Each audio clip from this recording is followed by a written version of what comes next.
Sveiki, aitišnikai. Trumpai ir glaustai pasistengsiu papasakoti jums, ką svarbiausia žinoti atvykstant, prieš atvykstant ir būnant turnyro vietoje. Tai tie, kas dalyvavo pirmojo IT lygoje Vilniuje, žino ir pažįsta šios lapus. Šie lapai yra prikabintam PDF prie šią video. Tai čia rašosi jūsų komandos pavadinimas, čia jūsų komandos numeris, čia jūsų priešininkai, o štai čia kokiu metu, prie kurio stalo, prieš ką reikia žaisti.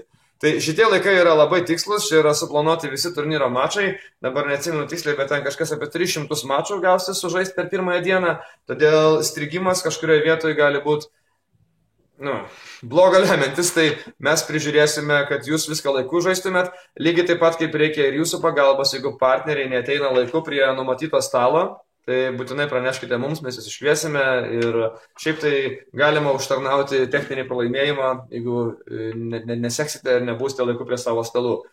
Jeigu ateinat prie stalo ir vyksta mačas, kuris numatytas anksčiau, tai reikia laukti sekančio, o pirmenybė visą laiką yra tiems mačams, kurie yra ankstesni. Tai žodžiu, kiti visi kaip į gyvą eilę tarsi stojasi. Naujovė šiame etape, antrajame Kaune IT lygos, yra tai, kad visą tai, kas yra čionais, rezultatų suvedinėjimas, kaip jūs anksčiau pranešdavot Vilniaus etape, mums jį ir mes suvesdavome į kompiuterį, tai dabar jūs galėsite tai daryti patys savo išmaniaisiais telefonais ar planšetėmis prisijungę prie FOSIN bevėlio tinklo vietoje. Per naršyklę galėsite prisijungti, mes pateiksim linką, jau kai viską ten įsijungsim ketvirtadienį ir galėsite prisijungti prie mūsų programos ir tiesiai ją suvesti rezultatus iškart po mačo, kiekvienas savo komandos, taip pat galėsite pasižiūrėti, kaip sekasi jums, kitoms komandoms, viską gyvai per tą bevėlį internetą, visą tai interneto ryšį, atsiprašau, bus tinkle tam pasiekiama.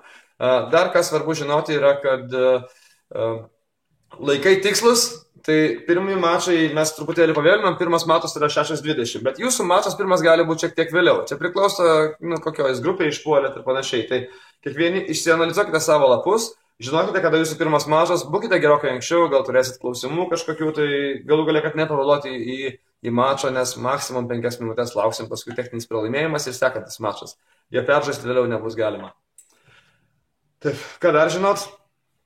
Regis tiek. Kadangi vyksta Kaune, tai tie, kas pažįsta Kauną, tai žinos, kaip ten viską surasti. Renginio vieta bus Žalgirio arenoje esančiam restorane. Todėl tie, kas atvažiuoja iš kitų miestų arba nėra buvę šitoje arenoje ir nežino, nepažįsta jos parkingo, iš asmeninės patirties galiu pasakyti, kad verta pasižiūrėti Google Earth'e, kur tas yra įvažiavimas į parkingą, kad atvažiavus iš karto sklandžiai teisingai įvažiuoti, nesumaišyti su įvažiavimu į Akropolį ar dar ten kur nors, nes ten Kaune visai didelė infrastruktūra stiklinių pastatų vienoje vietoje ir tikrai galima susimaišyti. Tai pasižiūrėkite iš anksto, kaip patekti, įvažiuoti į parkingą, pro kurį, kad žinotumėte tą posūkį, susiplanuokite gerai laiką, atvažiuokite, o toliau jau, kas liečia vietoje, kaip ten viskas bus, pamatysite, mes rytoj FOSIN komanda nuo ryto visi važiuojame tenais plušėti ir susitiksime 6 val. Vakarą. Iki.